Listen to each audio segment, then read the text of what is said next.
మొత్తానికి big boss హౌస్లో ticket finale race అయితే మొదలైపోయింది. ఇంకా ఇప్పటి వరకు ఫ్యామిలీ వీక్ నామినేషన్ అంటూ రచ్చరచ్చ చేసిన బిగ్ బాస్ ఇంకా హౌస్లో ఉన్న కంటెస్టెంట్స్ అందరికీ ఈ ఛాన్స్ ఇచ్చేశారని చెప్పుకోవచ్చు.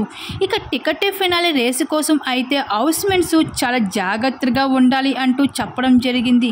ఒకవైపు ఫిజికల్ గేమ్, ఇంకొక వైపు స్ట్రెంగ్త్, మరొక వైపు మైండ్ గేమ్స్, ఇలా వరుసగా అయితే టాస్క్లు అందించడం జరుగుతూ ఉంది బిగ్ బాస్.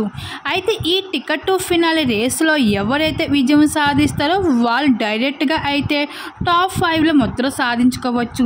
ఈ రేసు కోసం అయితే పోట్లాడుకోవడం, దెబ్బలు తగిలించుకోవడం, ఇంకా టికెట్ ఫినాలు దక్కించుకోవడానికి చాలా పోరాటం పడుతూ ఉంటారు కంటెస్టెంట్స్.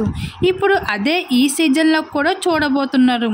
అయితే మొదటగా అయితే అబ్బాయిలని బిగ్ బాస్ టార్గెట్ చేయబోతున్నారు.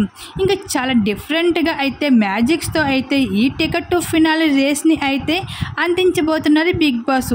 అలానే ఈ వారం 5 మంది నామినేషన్లో ఉండడం అయితే జరిగింది. వాళ్ళకి చాలా ఇంపార్టెంట్ అని చెప్పుకోవచ్చు ఈ టికెట్ ఫినాలి రేస్. అయితే ఈ 5లో ఎవరైతే ఈ మొత్తం విజయం సాధిస్తారో వాళ్ళు అయితే డైరెక్ట్గా టాప్ 5లో మాత్రం వెళ్ళిపోతారు. మరి ఈ వారం బిగ్ బాస్ హౌస్లో ఎవరు నామినేషన్లో ఉన్న వాళ్ళు ఎవరు బయటకు వెళ్తారు అనుకుంటున్నారో, అలాగే ఎవరు టికెట్ ఫినాలి సాధిస్తారని మీరు ఎవరు అనుకుంటున్నారో మీ అభిప్రాయం తప్పకుండా కామెంట్స్ షేర్ చేసుకోండి.